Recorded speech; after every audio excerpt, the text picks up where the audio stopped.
আজ স্বাধীনতা দিবস। আজ আমরা কত সহজেই বলতে পারছি আজ স্বাধীনতা দিবস। একদিন এই স্বাধীনতা কথাটি উচ্চারণের জন্য কত মানুষকে প্রাণ দিতে হয়েছে। 1947 সালে 15ই আগস্ট ভারতে ব্রিটিশ শাসন থেকে মুক্ত হয়ে স্বাধীনতা লাভ করেছি। তাই আজকে আমরা স্বাধীন নাগরিক। কিন্তু এ লড়াই ছিল অনেক কষ্টের, এবং যারা নিজের জীবন তুচ্ছ করে স্বাধীনতা এনে দিয়েছে তাদেরকে শতকোটি প্রণাম। গান্ধীজি, নেতাজি সুভাষচন্দ্র বোস, ভগৎ সিং, ঝাঁসির রানী লক্ষ্মীবাই, মাতঙ্গিনী হাজরা, সর্দার বল্লভভাই প্যাটেল, জওহরলাল নেহেরু, ক্ষুদিরাম বসু, আরও কত হাজারো মানুষ। 1947 সালে 15ই আগস্ট দিল্লির লালকেল্লায় ভারতের প্রথম প্রধানমন্ত্রী জওহরলাল নেহেরু জাতীয় পতাকা উত্তোলন করে। সেই থেকেই 15ই আগস্ট ভারতের স্বাধীনতা দিবস হিসেবে মানা হয়। কিন্তু এই স্বাধীনতা একদিনে আসেনি। বহু বছরের পর বছর আন্দোলনের ফলে আজ আমরা স্বাধীন নাগরিক। 17 শতাব্দীর শুরু থেকে ইংরেজরা ভারতে আসতে শুরু করেছিল। তখন মোগল শাসন চলছিল। ইংরেজরা ভারতে বাণিজ্য করতে এসে তাদের আধিপত্য বিস্তার করতে থাকে। পলাশী এবং বক্সারের যুদ্ধে জয়লাভের পর ভারতে ইংরেজ শাসন ব্যবস্থা শুরু হয়। ভারতীয়দের শাসন ও শোষণ করে ইংরেজরা দিনে সমৃদ্ধশালী হতে থাকে। এরপর ইংরেজদের অত্যাচার সহ্য করতে না পেরে মঙ্গল পাণ্ডের নেতৃত্বে সিপাহী বিদ্রোহের সূচনা হয়, কিন্তু এই আন্দোলন ব্যর্থ হয়। 1885 সালে ইন্ডিয়ান ন্যাশনাল কংগ্রেসের জন্ম হয়, যা ভারতবর্ষের স্বাধীনতা আন্দোলনের প্রাণ প্রতিষ্ঠা করে। সেই সময় বহু শিক্ষিত যুবক দেশমাতার শৃঙ্খলমুক্ত করতে বন্দে মাতরম ধ্বনি উচ্চারণ করতে থাকে। তারা দেশপ্রেমে উদ্বুদ্ধ হতে থাকে।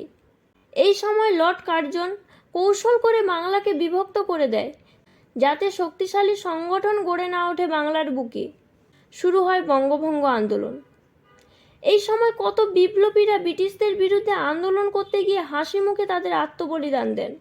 1911 সালে বাংলার ব্রিটিশ বিরোধী মনোভাব তীব্র হওয়ায় ইংরেজরা রাজধানী কলকাতা থেকে দিল্লিতে স্থানান্তরিত করে। তবুও দেশের বিপ্লবীদের দমানো যায়নি। ব্রিটিশ বিরোধী জনতাকে দমাতে রাওলাট আইন পাস হয়। এর প্রতিক্রিয়ায় সারা ভারতবর্ষে রাওলাট সত্যাগ্রহ আন্দোলন শুরু হয়। একসাথে 4 জনকে দেখলেই গুলি চালানো শুরু হয়। 13ই এপ্রিল অমৃতসরের জালিয়ানবাগে বহু মানুষ একত্রিত হয়, আর সেখানে ব্রিটিশ সরকার গুলি চালায়।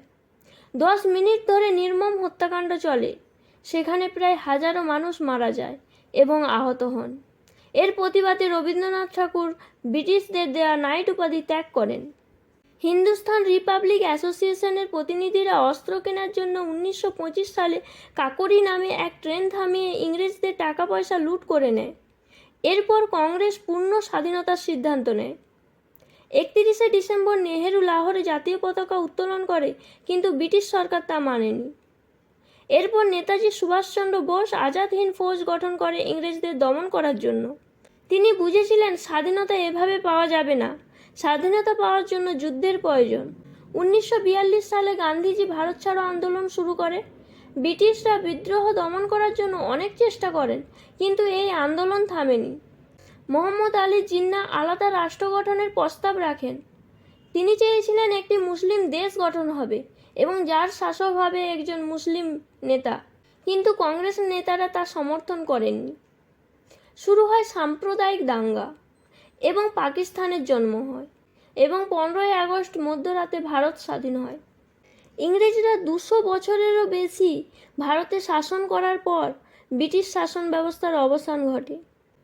স্বাধীনতার মন্ত্রে জাগরিত হয়ে কত বিপ্লবী নিজের প্রাণকে তুচ্ছ করে দেশকে স্বাধীন করেছেন। সত্যি ভারত এক বহুরত্না বসুন্ধরা। ভারতের প্রতিটি প্রান্তে অসংখ্য মহান মানুষের জন্ম হয়েছে, যা আমাদের দেশকে গড়ে তুলেছে এবং এগিয়ে নিয়ে গেছে। তাদেরকে আমার শতকোটি প্রণাম। 1947 সালে 15ই আগস্ট দিল্লির লালকেল্লায় ভারতের প্রথম প্রধানমন্ত্রী জওহরলাল নেহেরু জাতীয় পতাকা উত্তোলন করেন। সেই থেকেই 15ই আগস্ট স্বাধীনতা দিবস হিসাবে পালন করা হয়। এই পতাকার উপরে রয়েছে গেরুয়া, মাঝে সাদা ও নিচে সবুজ রং রয়েছে, এবং মাঝে নীল রঙের অশোক চক্র আছে। গেরুয়া রং যা ত্যাগ ও সাহসের প্রতীক, সাদা রং যা শান্তি ও সত্য পথের প্রতীক, সবুজ রং যা প্রাণের প্রতীক, যা আমাদের দেশকে উন্নয়ন করে আমাদের দেশকে এগিয়ে নিয়ে যাবে। অশোক চক্র যা প্রগতির প্রতীক, যা আমাদের দেশকে এগিয়ে নিয়ে যায়। এই হলো আমাদের ভারতবর্ষ, যেখানে বর্ণ ধর্ম এক হয়ে গড়ে উঠেছে প্রজাতান্ত্রিক দেশ। আমরা ঐক্যবদ্ধ এবং শান্তিপূর্ণভাবে দেশকে এগিয়ে নিয়ে যেতে পারলেই বিপ্লবীদের বলিদান সার্থক হবে।